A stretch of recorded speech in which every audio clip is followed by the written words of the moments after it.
আসসালামু আলাইকুম ওয়া রাহমাতুল্লাহ। আজকের সভার সভাপতি, ইসলামী ব্যাংক বাংলাদেশ লিমিটেডের এককালীন ব্যবস্থাপনা পরিচালক এবং পুনর্গঠিত ফার্স্ট সিকিউরিটি ইসলামী ব্যাংকের চেয়ারম্যানের দায়িত্ব নিয়েছেন এবং এই ফোরামের যিনি চেয়ারম্যান হিসেবে আছেন বাংলাদেশের ইসলামিক ব্যাংক আন্দোলনের পুরোধা ব্যক্তিত্ব জনাব আব্দুল মান্নান সাহেব সমাপনী সভাপতির বক্তব্য রাখছেন। আসসালামু আলাইকুম রহমতুল্লাহ। সম্মানিত বিশেষ অতিথিবৃন্দ, আমার সহকর্মীবৃন্দ, আসসালামু আলাইকুম ওরহমতুল্লাহি ওয়া বারাকাতুহু। ইফতার আমাদের সামনে এবং ইফতারের সময় সমাগত, কাজেই সভাপতি হিসেবে এই সভায় যে আলোচনাগুলো হয়েছে তার একটি নির্যাস উপস্থাপন করার যে হক, সেই হক আদায় করতে পারছি না বলে আমি আপনাদের কাছে শুরুতেই ক্ষমা চেয়ে নিচ্ছি। আমাদের আজকের যে সেমিনার, সেখানে প্রবন্ধের মধ্যে প্রবন্ধটি আপনাদের সামনে দেওয়া আছে, সেখানে অনুসরণীয় মৌলিক নীতিমালা এবং বর্জনীয় মৌলিক নীতিমালা, এই দুইটি বিষয় বিশেষভাবে আলোচনা করা হয়েছে। ইসলামী ব্যাংকিংয়ের বর্তমান প্ল্যাটফর্ম কী অবস্থায় আছে এবং শরিয়া গভর্নেন্সের বিভিন্ন দিক আমাদের সামনে উপস্থাপন করেছেন জনাব মনিরুল মওলা। আমাদের সামনে অনেক বিষয় আছে, অনেক আলোচ্যসূচি আছে।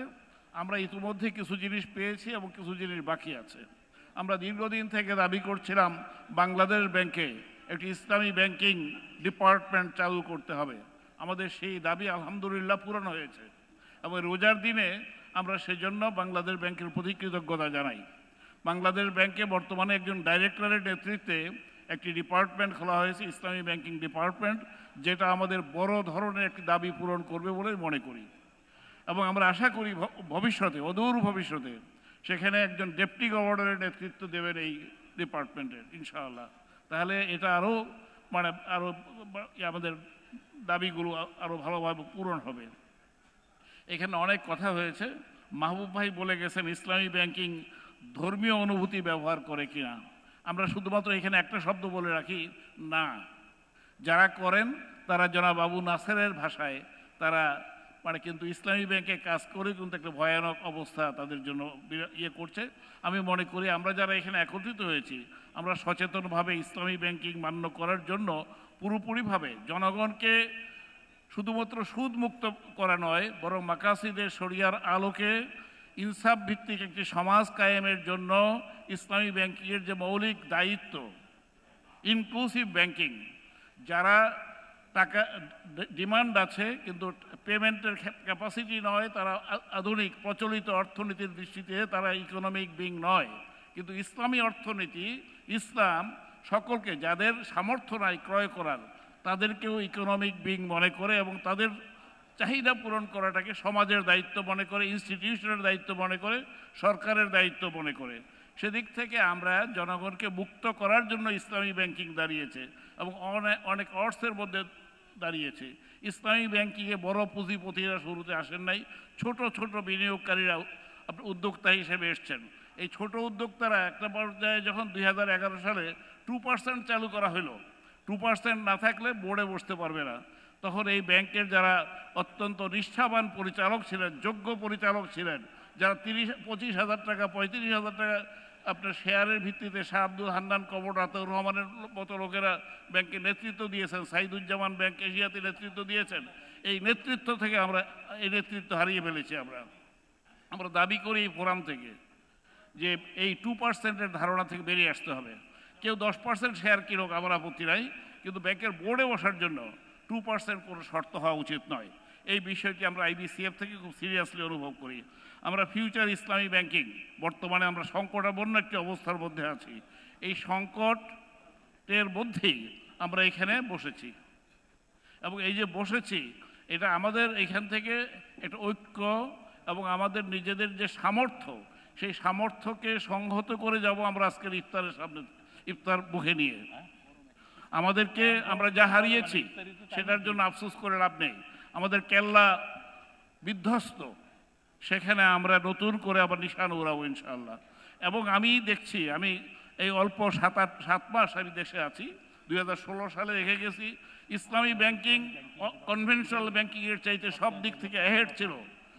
এটার কন্ট্রিবিউশন এবং এটার এক্সপানশন, সেদিক থেকে এটা অ্যাহেড ছিল। আমরা যখন ফিরে এসেছি এই দেশে, তখন আমি দেখলাম যে এটা একটা বিধ্বস্ত অবস্থা এবং এটা বদনাম। ইসলামী ব্যাংকিং ছিল সুনাম বিশ্বব্যাপী, আজকে এটা বদনামে পরিণত হয়েছে। এই অবস্থাতে থেকে ঘুরে দাঁড়ানোর জন্য প্রফেশনাল ব্যাংকার্স 53,000 ব্যাংকারের কথা বলেছেন, তারপরে আমাদের শরিয়া স্কলার্স এবং আমাদের একাডেমিশিয়ান, এই 3টা গ্রুপকে একসাথে কাজ করতে হবে। আমি এই ব্যাপারে আপনাদেরকে উদাত্ত আহ্বান জানাই। ঢাকা বিশ্ববিদ্যালয়ের মাননীয় উপাচার্য, ভাইস চ্যান্সেলর, আমি উপাচার্য শব্দটা ব্যবহার করি না, এর টেকনিক্যালি অর্থগতভাবে আমি এর সাথে একমত না। ভাইস চ্যান্সেলর মহোদয় এখানে উপস্থিত হয়েছেন, দুইটা বিশ্ববিদ্যালয়ের ভাইস চ্যান্সেলর এখানে উপস্থিত হয়েছেন। আমরা এবং আরও একজন উন্মুক্ত বিশ্ববিদ্যালয়ের ভাইস চ্যান্সেলর মহোদয়ের সাথে আমাদের কথা হয়েছে, তিনি আমাদেরকে আশ্বস্ত করেছেন তার সাথে প্রায় 22,000 শিক্ষা প্রতিষ্ঠান আছে। এই শিক্ষা প্রতিষ্ঠানগুলোতে ইসলামী ব্যাংকিং কার্যক্রম চালু হওয়া দরকার। কেন দরকার? আমরা 53,000 লোককে রিক্রুট করেছি এবং আমাদের জন্য যদি অনুকূল পরিবেশ তৈরি হয় তাহলে বাংলাদেশের এন্টায়ার ব্যাংকিং সিস্টেম ইসলামাইজড হবে। কারণ আমাদের রাষ্ট্র, আমাদের সরকার আন্তর্জাতিক পরিমণ্ডলে কমিটমেন্ট বাউন্ড যে বাংলাদেশের entire banking system gradually Islamise করবে। এখন এই 53,000 লোক যাদেরকে আমরা রিক্রুট করেছি তাদেরকে শিক্ষা প্রতিষ্ঠানগুলো থেকে কিন্তু ইসলামী ব্যাংকিংয়ের জন্য উপযুক্ত কর্মী হিসেবে তৈরি করা হয় নাই, বরং আমাদেরকে কোনো বিষয় তাদেরকে আমাদের ট্রেনিং একাডেমিতে এনে আনলার্ন করাইতে হয়, তারপরে তারা আবার নতুন জিনিস তাদেরকে লার্ন করাইতে হয়। এটা একটা challenging task for Islamic banks. সেই জন্য আমি বাংলাদেশের সকল শিক্ষা প্রতিষ্ঠানের প্রধান প্রতিষ্ঠান যেটি 1921 সালে যেই প্রতিষ্ঠানটি বাঙালি মুসলমান কৃষক চাষিদের যে আকাঙ্ক্ষা, সেই আকাঙ্ক্ষার ভিত্তিতে পরিচালনার জন্য যে বিশ্ববিদ্যালয়ের জন্ম হয়েছিল, সেই বিশ্ববিদ্যালয়ের ভিসি মহোদয় উপস্থিত আছেন। তার মাধ্যমে আমি বাংলাদেশের সকল শিক্ষকদের কাছে আবেদন জানাই, আপনারা আমাদেরকে এমন কর্মী উপহার দেন যারা আমাদের দেশকে এসে আমরা রিক্রুট করার সাথে সাথে তারা ইসলামী পদ্ধতিতে তাদের কার্যক্রম পরিচালনা করতে পারে। এটা আমাদের জন্য অনেক চ্যালেঞ্জ আছে, তার মধ্যে এটা হচ্ছে একটা বড় চ্যালেঞ্জ। আমি এদিকে দৃষ্টি আকর্ষণ করছি। এই ভাই শেষ হয়ে গেছে। হ্যাঁ, বুঝতে পারছি। আমার যেহেতু আমি নিজে সতর্ক, আল্লাহ তাআলা আমাদেরকে কবুল করুন। এবং আমি আপনাদেরকে ইফতারে দাওয়াত দিচ্ছি। শাহরিয়ার ভাই ধন্যবাদ জানানোর কথা না, পরে আমি আপনাদেরকে আমাদের আল আরাফা ব্যাংকের চেয়ারম্যান জনাব শাহরিয়ারের পক্ষ থেকে এবং আমার নিজের পক্ষ থেকে দোয়া হবে। এখন দোয়া মাওলানা শাহ ওয়ালিউল্লাহ সাহেব দোয়া পরিচালনা ধন্যবাদ জানাচ্ছি। শাহ ওয়ালিউল্লাহ সাহেব, জাযাকাল্লাহ খাইর।